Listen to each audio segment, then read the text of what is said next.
start. Tonight, the pleasure is we have Mike Batista, who is staff scientist from Cambridge Brain Science, who will present. Faraz is in the audience. He cannot join because our webinar solution lets only three presenters and not 4. So he can join us virtually by chat and complement if anything is missing. It's really a pleasure to have them here because the tool is fantastic and they're a fabulous team. You will see it. So, Mike, the floor is all yours. Thanks very much, Francois. So yeah, like Francois said, we are from a company called Cambridge Brain Sciences. And we build a platform called Cvs Health. Cvs Health measures your cognition with a series of fun tasks which help healthcare providers like NeurofeedbackLuxembourg provide you with more information about your health and improve treatments. So before I get into what Cvs Health is, I want to take a step back and tell you more about how cognitive testing was developed, how it's changed over the years, and why it's a useful part of any brain-related healthcare program. I will focus on the contributions of our Chief Scientific Officer, who's named Dr. Adrienne Owen. He's in a unique position because he spent his career of over 30 years working out how to measure brain performance, and he played a big role in modernizing this field to keep up with kind of modern technology. And it really started when he was working at the University of Cambridge. And that's where we get our company name, Cambridge Brain Sciences. Adrienne worked with researchers who did early work on cognition. Card sorting on Mount Everest is a recent article that came out about this topic. And that refers to an expedition in 1960. That's when researchers asked climbers on Mount Everest to sort cards while they were actually on top of the mountain. They wanted to see how card sorting was impaired by the effects of factors like altitude, being up high in the sky, and also just the fatigue of climbing a mountain. So in these early days, cognitive testing was based on performance measures. You can see early tests here, like divided attention, that picture in the middle, where someone had to pay attention to several different clocks at the same time. And the picture on the right is a sorting task where they wanted to see how people could categorize different cards and how many categories they could handle at the same time. They didn't really think about how the brain was involved in these early tasks. They just measured performance on tasks that seemed to make sense at the time. And I'll try to go to the next slide. Oh, it's working.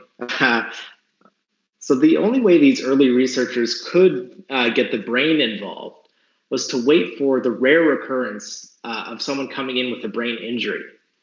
And one famous example of this is Phineas Gage. He was a United States railroad worker whose frontal lobe was damaged by an iron rod, as you can see here. And people who worked with Phineas found that he was mostly normal after the accident. He could speak, he could move around, he could perform most basic everyday tasks, he could remember things, but he still went through a lot of changes. So he seemed to lose control of himself. For example, he swore a lot more, he was impulsive, and people just generally didn't want to be around him as much. He wasn't as pleasant a person. So this is an early confirmation of the idea of linking specific areas of the brain to specific cognitive abilities. And in this case, the frontal lobe, which was damaged in Phineas, seemed to be involved in self-control especially.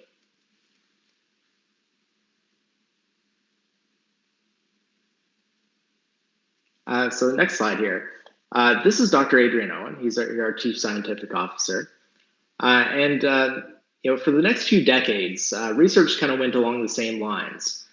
So performance tasks were used, and they kind of waited for brain injuries to come in. But if we fast forward to the 1980s, you can see Adrienne here with some very kind of fit computers from the 80s. And he started to look at this problem differently. He wondered if it was possible to create cognitive tasks that were built from the ground up to match what we know about the brain itself.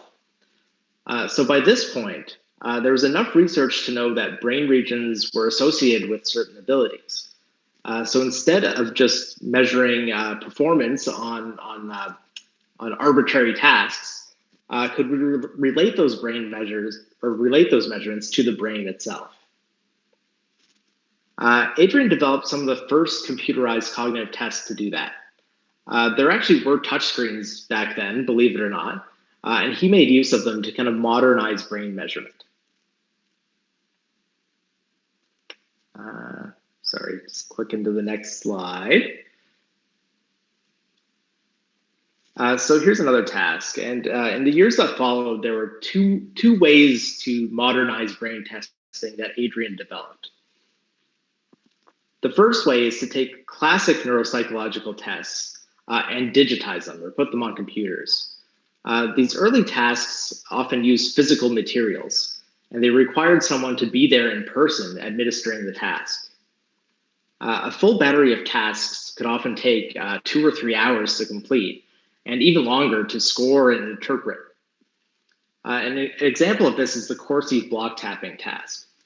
As you can see here, this was developed in the 70s, and it involved an experimenter pointing at blocks, physically with their fingers, and then a participant would recall the order that the blocks were tapped.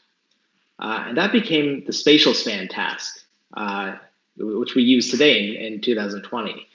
And it's a lot easier to take on a computer. So once it was digitized, more data could be collected quickly. We could start to see which of those classic tasks were most predictive of real-life outcomes, and we could see which of them related to certain areas of the brain as well.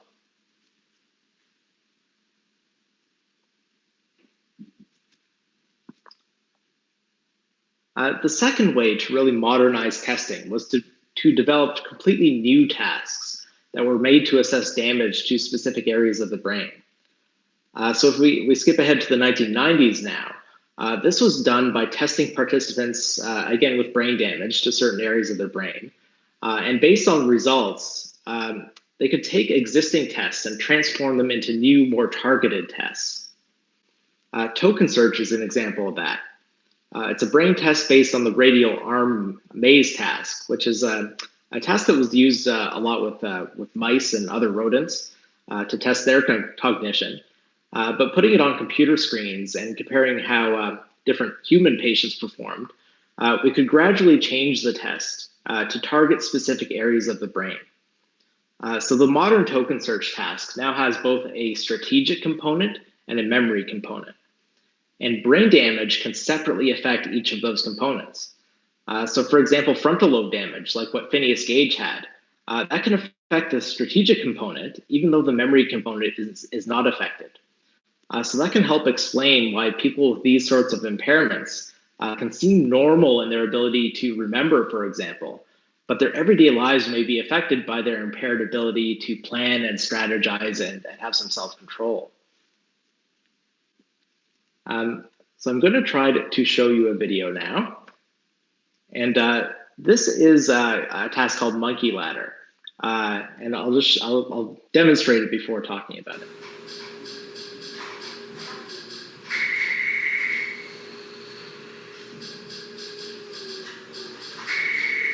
So you can see that this is a chimp. And she is doing very well at this task, where you have to look at the numbers on the screen and then click the boxes in the same order that you saw them. And she's doing way better than I ever could by looking at the numbers very quickly and responding very quickly.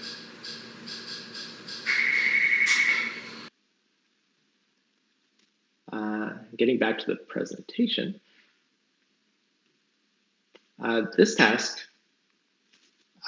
was built so that no language is required.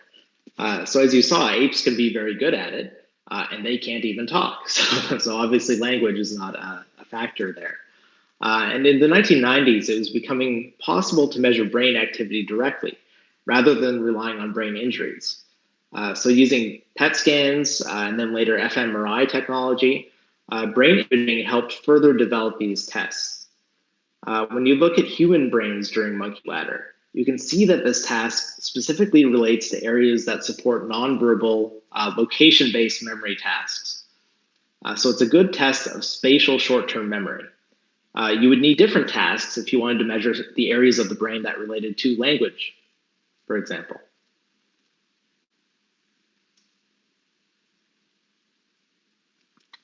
So this principle applies to each of the 12 tasks that we have now packaged in our platform that we call CVS Health. We've really narrowed it down to 12 tasks that we think best relate to brain health directly. These 30 plus years of brain lesion data, imaging data, drug studies, disease studies, and other research have led up to this point where we can confidently measure brain health with these tasks. And because they are computerized, they can be a lot more sensitive than those card sorting tasks or the block tapping tasks. An example of that is that they can be repeated very quickly and they can change based on performance. So if someone is able to remember the location of 4 blocks, for example, then they can be immediately given another task with 5 blocks to see if they can do that.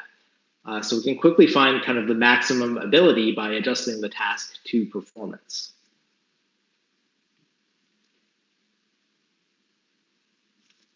So now that the tasks were developed and validated, the next big step was to put them on the internet. So that let us collect data from all over the world very quickly. And this led to some major papers and discoveries. So an example is one paper you can see a screenshot here from. It came out in 2012, and it studied over 40,000 people. And that data revealed how people perform on these tasks normally without any brain damage. So now if you go through one of these tasks, we can tell you exactly where you stand in comparison with a population of people, over 40,000 people who are the same age. This study also went deeper into the brain networks involved using brain imaging technology. And it studied how the tasks relate to each other. So we could see the brain networks involved. We could start categorizing the tasks into the most important domains or categories of cognition. And one thing that allowed us to do was to kind of dispel some persistent myths about how the brain works. So I'm going to try to do a survey next, or maybe Francois will bring that up.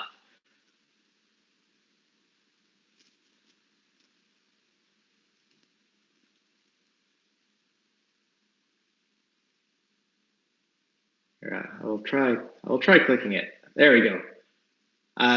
So I'm just wondering if you have ever taken an IQ test and kind of what you think about it as well. So if everyone watching can kind of click one of those options, then we can take a minute to let you respond and then discuss the results of it.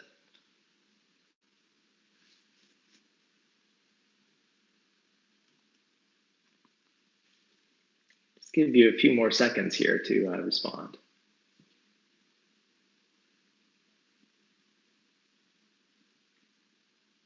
You want to have a little bit more answers than those who haven't answered, please. Yeah. I'm sure we can go to 70% of the answers. So 3/4.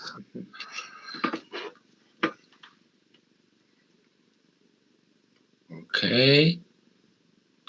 One more, please. One more. One more. And then we can go on. One. No? Okay. So, here are the results. And okay. You see it, Mike? I'll let you talk. I see it. Yeah. Yeah, interesting. Okay, so most people have not taken an IQ test. Some would like to. Some yes, but it wasn't very useful seems to be the top answer there. And some people did find it useful, and some people are thinking about it. So yeah, I mean that's a bit what I expected. There's mixed results about IQ tests. Some people are kind of hesitant about them. Some people do find them useful. some people would never want to take one. At least one person said that here. So I'll go back to the presentation and talk a bit about IQ tests and intelligence and what we've learned over the years.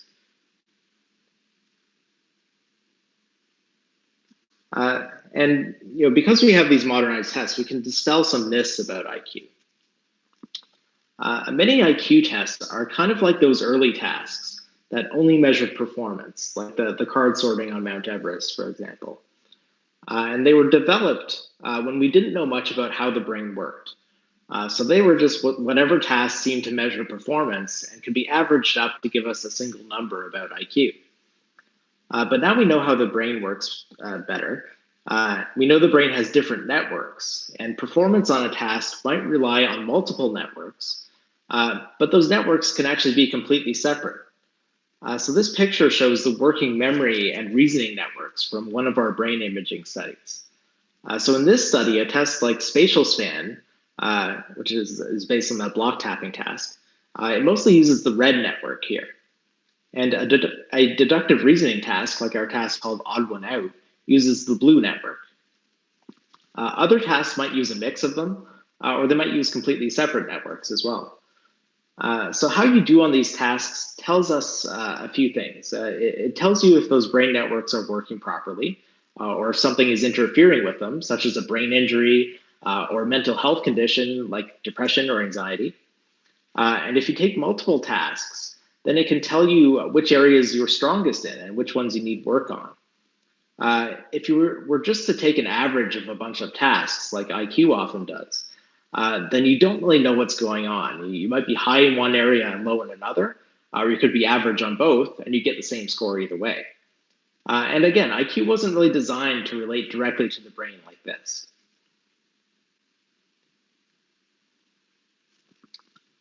So there's one other way that modern tasks are not like IQ. Terms like intelligence and IQ are kind of loaded with the implication that it's a number that sums up how smart a person is. And it's pretty much set in stone, due to genetics or early education or whatever. So traditional intelligence is kind of like height. It's a single number. It doesn't change from day to day or year to year. But cognition isn't really like that. It's not like height. As I said, it can't be summed up by a single number. But it also changes depending on things like how you slept, how much coffee you've had. If you're suffering from anxiety, it will be different. So in that way, cognition is really more like blood pressure. It can be measured, it can provide valuable health information, and it's pretty steady from day to day.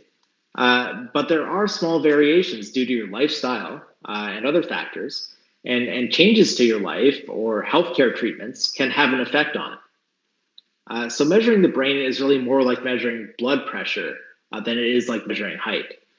And that's how Cambridge Brain Sciences approaches cognition.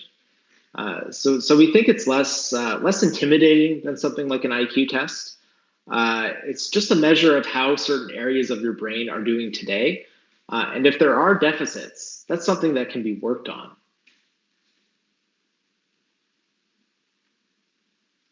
Oops. Sorry, I skipped a slide there. So why measure cognition at all? Well, having a healthy brain is essential for almost all everyday activities. And each domain of cognition can have different effects on how you function. So we put our tasks into 4 categories, each of which are key to quality of life. So here are a few examples that you might relate to. Short-term memory is involved in remembering names, telling a story, following instructions, or learning a new skill by watching someone. Reasoning is involved in planning your day, solving problems, arguing a point, or using a complicated computer program. Verbal ability is used when you understand an article, give clear instructions, writing down information that you just saw, or remembering what you wanted to say. And then there's concentration, which is involved whenever you need to notice little details, edit a document, keep attention on the road with distractions, or staying focused on a webinar like you might be experiencing right now. Each specific task Oops. Each task, aside from the categories, also measures a specific cognitive ability. So on the left here is our rotations task, which measures your mental rotation ability. And that's very important in tasks like navigation. For example, if you see a map like this on your GPS and have to figure out which direction you're going in relation to landmarks. If you get lost on a trip, you probably don't think to yourself like, oh, the parts of my brain responsible for mental rotation must not be working today. But if you took a rotations task and you scored pretty low on that task, that could put some numbers to those everyday difficulties that you come across every day. And measuring it means you can start to do something about it. And that's what our platform CVS Health is really for. And I'll talk a bit about that next. So what is CVS Health? So based on all this research and years of validation, we've developed this platform, CVS Health, to be used by healthcare professionals to gain an objective measure of core aspects of cognition that are key to quality of life. So unlike those traditional neuropsychological batteries, the tasks in CVS Health only take 2 or 3 minutes each. We try to make them as fun as possible.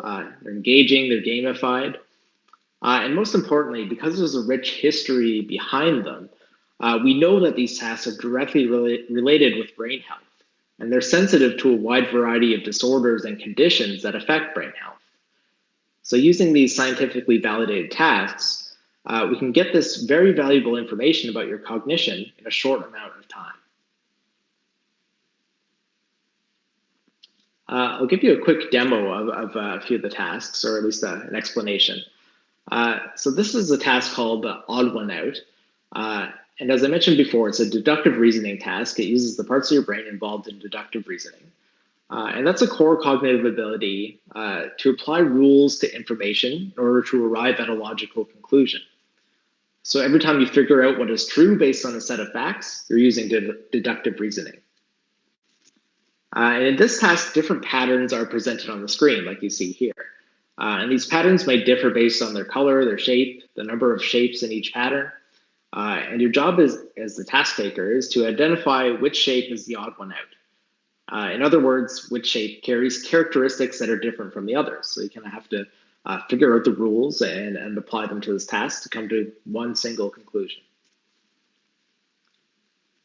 Another task is called Double Trouble. And your job on this one is to look at the ink color of the top word and click on one of the two words at the bottom that describes in writing the ink color of the top word. And you can see that this can be very tricky when the ink color does not match the word itself. Like at the top here, you have the word blue written in red. So you can have to inhibit your natural response to say the word red when you see the color red. So it measures the ability to focus and drown out irrelevant information in order to pick out the relevant information. For example, when you're driving, it's akin to paying attention on the road or to the road instead of any potential distractions that might prevent you from paying attention.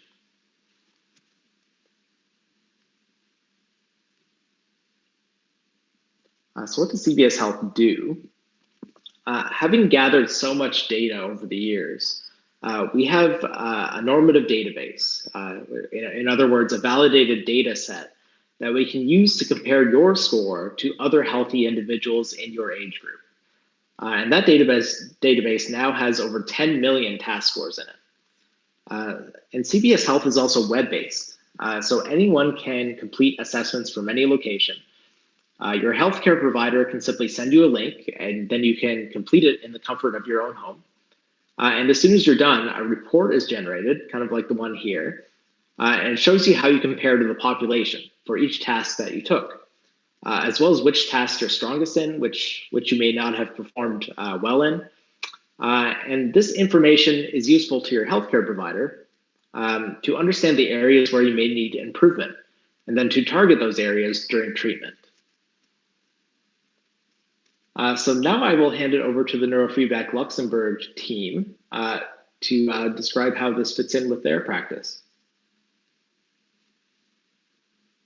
Okay, thank you very much, Mike.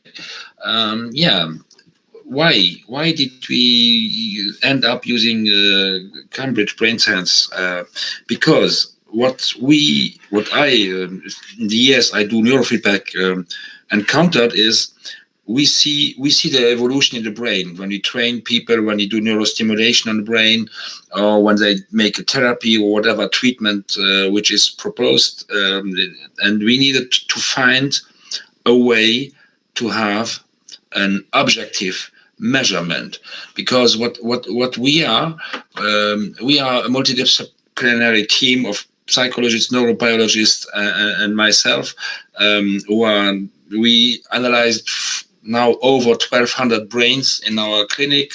I think we trained over 500 people since we do it, and we see the improvements. And sometimes people have problems realizing that something is improved. And as we work with other professionals together, we need some really subjective measures to show people what changed. So as you're specialized in stress, burnout, pain, and addiction, so brain performance is often one of these things which is quite subjective, and bringing objective measures was for me the key. And we tried several other tools before Cambridge, and their reports, their scientific data, and their tests were way better. The only thing which is missing is the German language, but I know you're working on it. Yeah. From here on, I will hand over to Melanie, who now works since over a year, and yeah, she works a lot with CBS, and she can tell what it brings. Please, Melanie. So thank you, Mike, and thank you, Francois. I will now present you how we integrate CBS in our practice, how we use it, as Francois was a little bit talking about it. How does it work in our medical center? So we have a few steps where we're using CBS. First step is the initial evaluation. What are we doing quickly? It's an EEG that allows us to observe and analyze all the electrical activity of the brain. Here is an example. That's what we are looking for. So we're putting a little hat on people's head, and we can see the electrical activity. Why are we doing it? It's helping for the neurofeedback, but also our EEG type can help us predict people's symptoms and their brain performance also. But as Francois was saying, we need another objective evaluation. That's CBS. It's here for us. So we also can evaluate stress levels, sleep quality. That's what we do. So what do we observe on EEG? I will just go quickly on it so you can understand what I'm talking about. But if you want more information, if you are interested in EEG, in cognitive evaluation, or in neurofeedback, please contact us. You have our Facebook page down in the chat.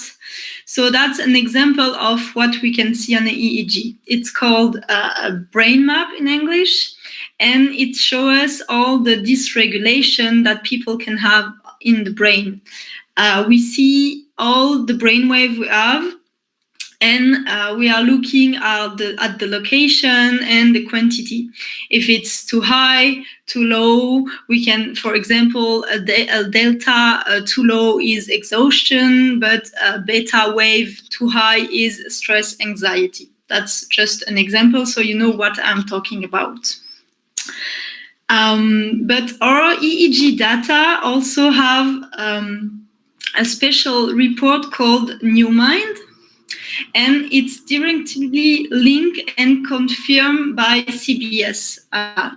For example, on the left, it's what we can have allowed to the EEG data. For example, here it's the cognitive efficiency.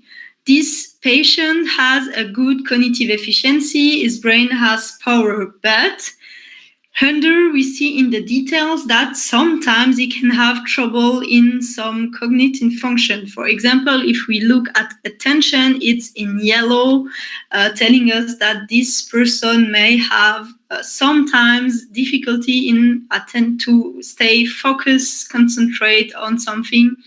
And when we run the test with him with CBS, we see that his results are on the average. For example, feeder match is a test measuring attention. It's on the average, but it's on the low average. That's what we see on the percentile 21. What is a percentile for people that don't know? For example, 50 is the middle. A lot of people are good at doing tests. They can focus, they can concentrate, but not all the population on the world is on 50. There is a little bit more than 50 and a little bit lower.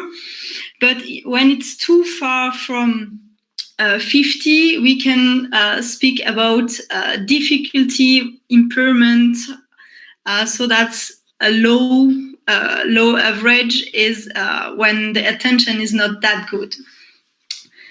So after the first step, the initial evaluation, and with CBS, with EEG, we will do the training. So people came, they do the EEG. We saw that they have sleep problem, they have cognitive difficulty, and then ask us, what can I do? So they came and they do neurofeedback with us. Again, if you want more information, you can contact us, or it's working. If you have scientific questions or whatever, because I don't want to go too far away from the subject here today. So after the session, we have to do another evaluation and comparative evaluation. So again, we do the EEG and we compare with the first pictures. Does it change? Is the electrical activity more in the normal range or not? And we do, again, CBS. That's where it's really helpful for us, because as Francois was explaining to you, sometimes people don't feel what is changing inside them. Also, people are more used to look at what is not working, what is bad, or why are they feeling really bad. But when it's going better, it's considered as normal, so they don't feel that it's going better. So that's really an objective and viable way to show them, look, you were having problem in attention, it was low, your results were bad, and now you have good result, it's better. You have more brain power, more capacity to focus, it's better. So sometimes it helps them to think a little bit more deeper and to look at them, what they're feeling. So after that, of course, we stay in contact with you if you need us, if you need help, if you want to do something else after that, of course. So I just want to show you a small example of a patient before and after the neurofeedback session and how CBS was helping us. So here is what I was talking before, the EEG, the brain map. So we see a lot of dysregulation on his brain. There is here the alpha, there is too much alpha in the frontal lobe, that's sadness feeling, melancholia.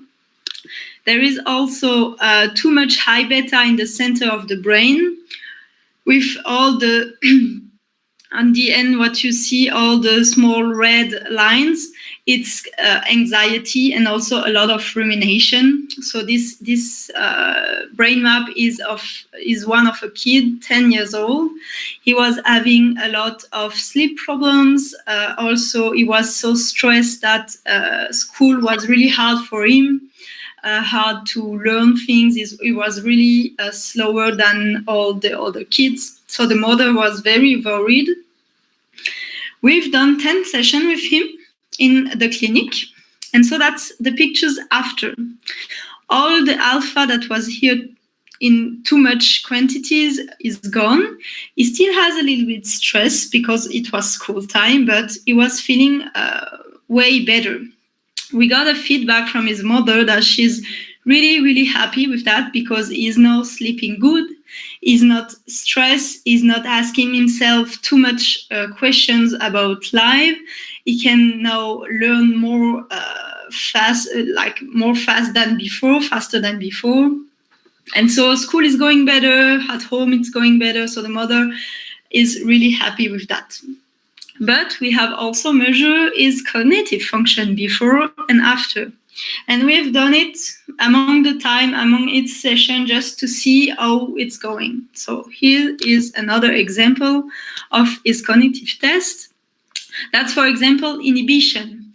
It's the test that Mike was talking about before with the ink color and the word. So he was on, if you see the first one on the left, it was in August. It was at the percentile 28. So it was on the average, but a little bit low. And among the session, it was increasing. It was keeping increasing every month. And now it is above the average. And that are the results for almost all of the 12 tests of CBS. I won't show all of them, but for another example of his test after 10 sessions, it's attention. Yes, just to add one thing, Melanie, yes.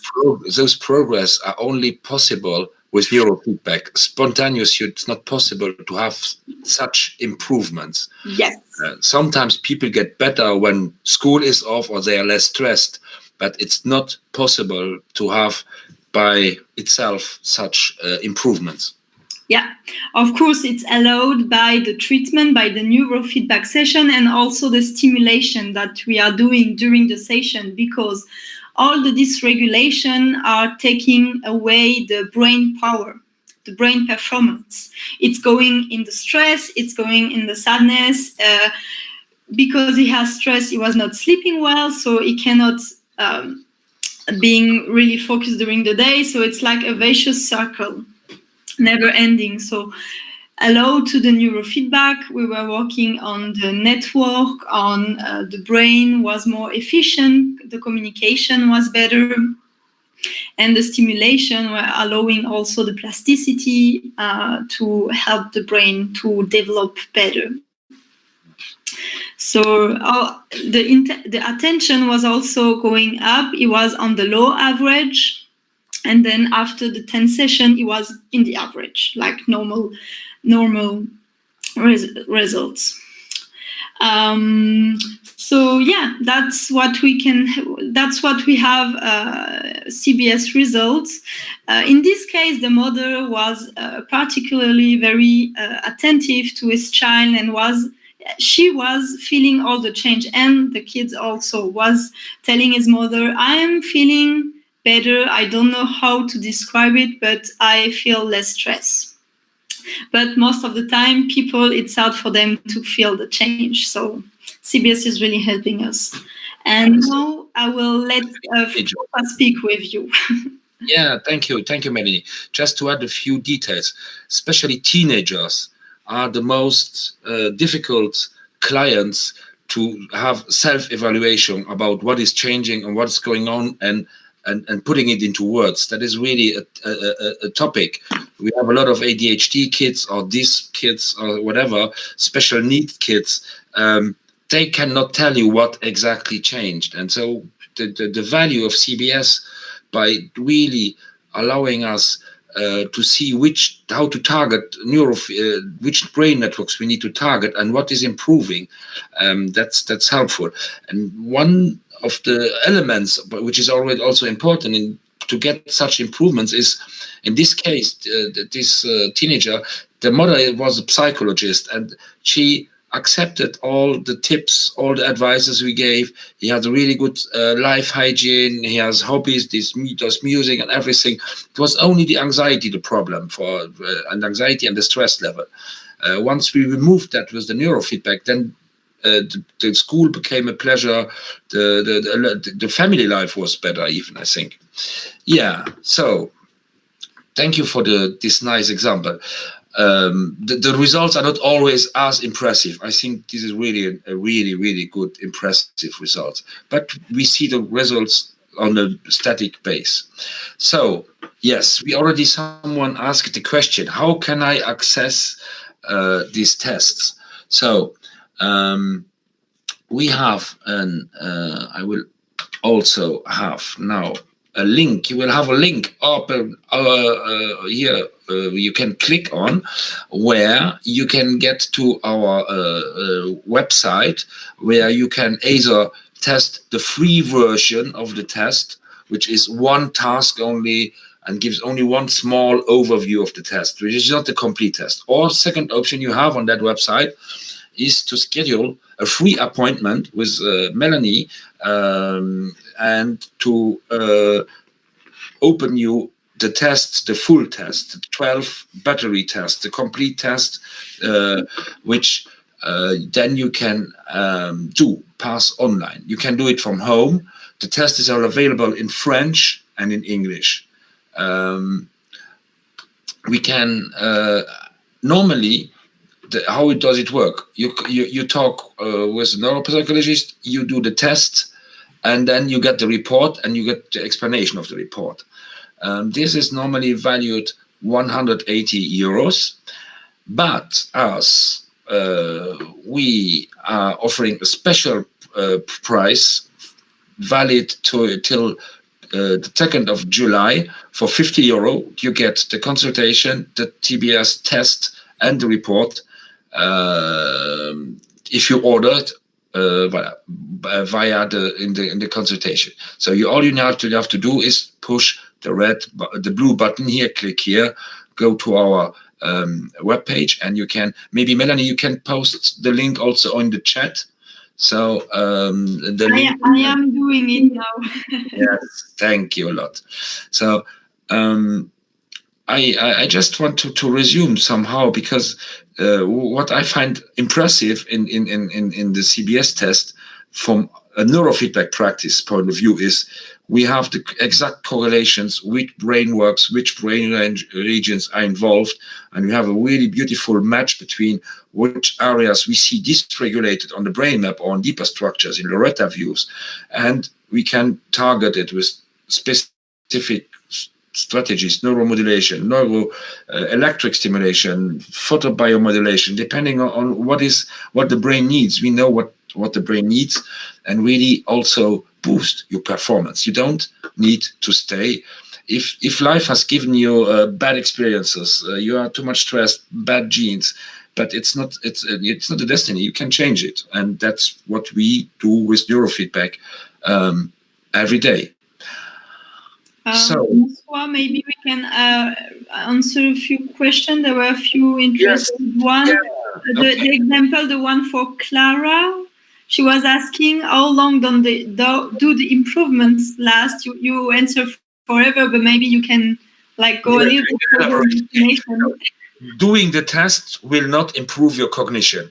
So you need to do the tests to have an initial assessment, and then you can do either neuromodulation, neurofeedback, or whatever else can be done for your brain, nutrition or exercise or whatever, and then do the testing again. So, or the best way to improve the brain performance is neurofeedback. And how long will this result last? To be honest, the best results you have 6 months after you stopped your trainment. The brain needs as long to get all the benefits of it. The result lasts, except if you run with your head in the wall, then the neurofeedback will not protect you against that. Yeah. So you have still to take care of your most important organ, which is the brain. Another question? Melanie? Anna was asking, is improvement different between adults and versus children? Is neuroplasticity different between adults and children? I'm not brain scientist, but just really curious. Yeah, that's a good question. The logic would say children could get faster. Yes, but their brain isn't finished. The brain is growing till the age of 25. So when we are talking about younger children, yes, they may be fast, but these brains need more stability. We don't see big results in changes between adults and children. Both can go quite fast. What is more an important factor is the life hygiene. So you can look at the brain as a motor engine in your car. You need to have the right fuel, you need to have the right tires, you need to have brakes, you need to take care of the maintenance of your engine. If you take care, so the sleep habits, the eating habits, put away the sugar, put away the electronic devices, that would be really helpful. This is more of an important factor, especially the sleep. That's why also we often measure the sleep when we see in the brain suspicious activity. The sleep is, I think, one of the most important things. But no, the both can. Even we have also older client. I think our older client actually is in the 80s, and his brain changes very well, and his children see it. He doesn't see it a lot, but yeah. We have another question from Elena. If I don't miss one, yes, from Elena. So she's asking, how about patients who are abusing substances? Will it influence the result of the test? We are an addiction center, so this topic is not new. We don't do drug testing before they pass the test. Yes, but no, clearly this influences, but it depends on the person at the stage where you are and which substance you are talking. I don't know a lot of substances which will enhance results. I know more substances which will lower your results. And CBS is actually a really good tool to really notice this. It's fine enough in the measurement to see the changes, but not too sensitive to only measure your daily form, how good was your night's sleep. No, it's a little bit more, it's the right sensitivity to see the changes, but not every small change. So we have two questions from Maja, excuse me if I don't spell the name right. I think it's maybe more for Mike, if Mike is still here. She's asking, so first, does Cambridge have or develop a dynamic cognitive test for degenerative disease such as Alzheimer's disease? And the second one, it was the same, sorry, it's the same, about AD. Mike. Yeah, so what I would say there is that we don't have specific tests for Alzheimer's disease, but we have used the same 12 tests, which, as Francois mentioned, are kind of sensitive to different disorders, to do research on Alzheimer's. And what makes the test kind of ideal for that is that we have so much data on what normal aging looks like, because we have people as young as kind of 10 years old and going all the way up to 90 years old, and we can see how cognition changes over that lifetime. And on most tests, the sad truth is that cognition does kind of decline with age. So older people may do a bit worse on certain tests. But if someone had abnormal aging, if they had Alzheimer's or other types of dementia, then we could see that for their age, they're much lower on those tests than other people of the same age.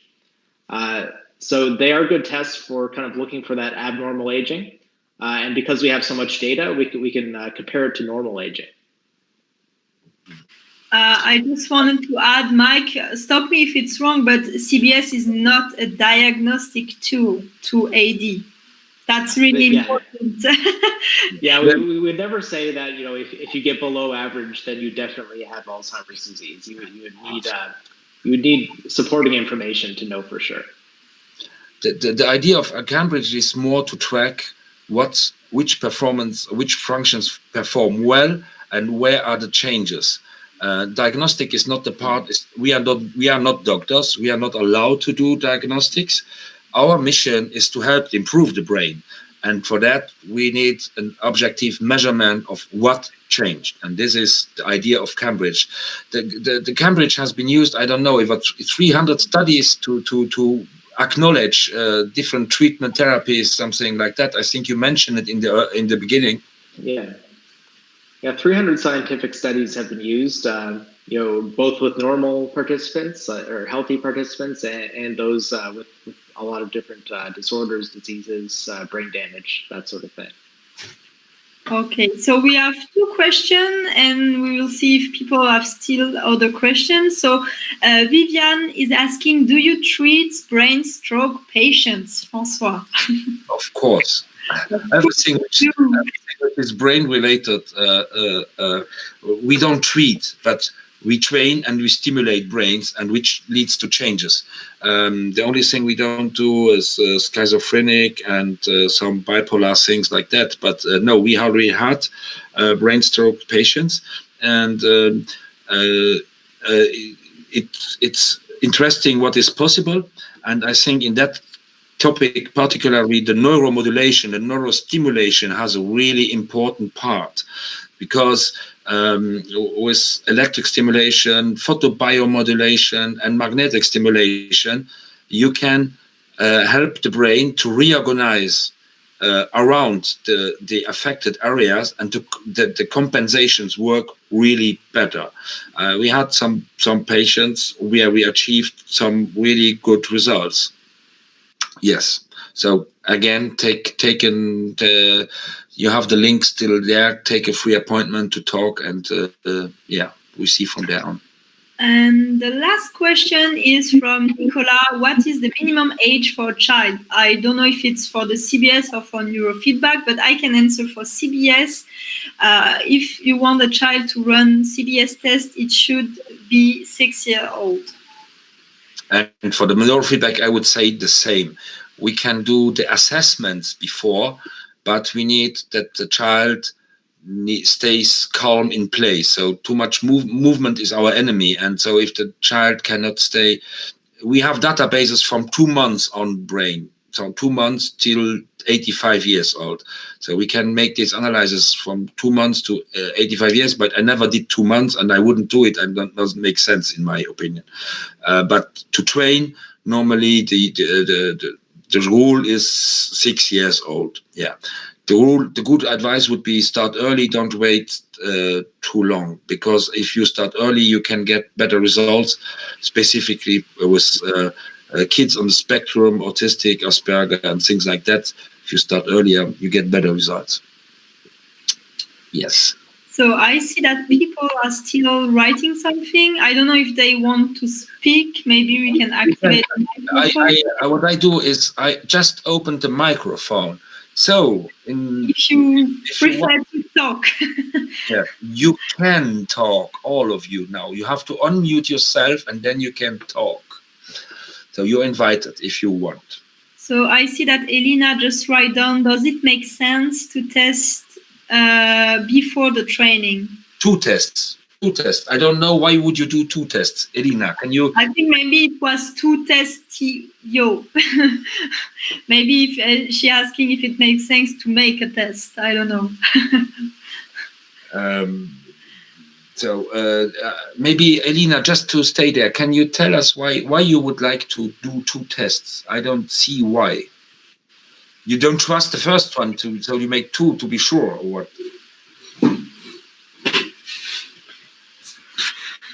I think she's asking if it makes sense to do a test before neurofeedback, maybe. Of course, we do it already. That's standard. For us, it's standard to do. Why it makes sense? It's because most of the patients come in the clinic and they came with problems. I have sleep problems, I have memory problems, I can't focus, I feel overstressed. So we want to measure this state, how they feel. They don't feel good. So we want to measure it with the EEG, how it looks in the brain. Why are they feeling like this? And then what's the impact on the cognition before the training? And then we train, we help to do all the improvements. And then we do another test. And so we can look is there still impact? Is there still stress or sleep problem? Or is there no impact anymore and the brain is more powerful? That's why we're testing before training and after training to see the difference. Nicola is also asking, Francois, does it help neurofeedback with fine motricity problems? I think it's related to the other question. The neurofeedback, yes, the testing alone doesn't help. Testing is useful, but this CBS is not useful to test fine motricity problem. But this is the usual suspect who normally comes with a lot of ADD or ADHD kids. And yes, if we train on the motor strip or we stimulate the motor strip with the frequencies, specific frequencies, yes, we see improvements in the fine motricity. Just to add, neurofeedback has also been used not only for patients, but also people who want to perform better, or biohackers, or what they call. There was an interesting study with musicians in the London Symphony Orchestra, where they did, I think it was only a few sessions, 5 sessions or something like that. And then they saw that the musicians performed better, the creativity was better, they were hitting the tones better, and so the improvements asked for space flight plane pilots, yes, and things like that. So yes, it can help, but the first always start with a measurement, do a brain map, and then we can discuss what is going on. I don't understand the software developers could be abused mentally at times. I think, Elena, your microphone is on. Let's Francois will check, but I think you can speak now. Let's try. I think discussion is on, no? Click on discussion. Yeah, but you need to open, as I've never been your mic is open, and you can because I cannot activate. If you allow your microphone on your computer, you click on it, normally you should be able to speak with us. Yeah, the microphone is open.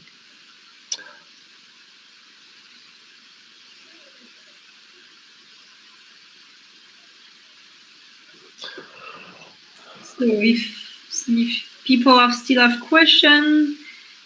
Under the webcam, yes. Thank you, Nadia. Thank you, Nadia. You see the video, and then you have a camera and the microphone. If you click on the microphone, then you will be able to talk, Elena.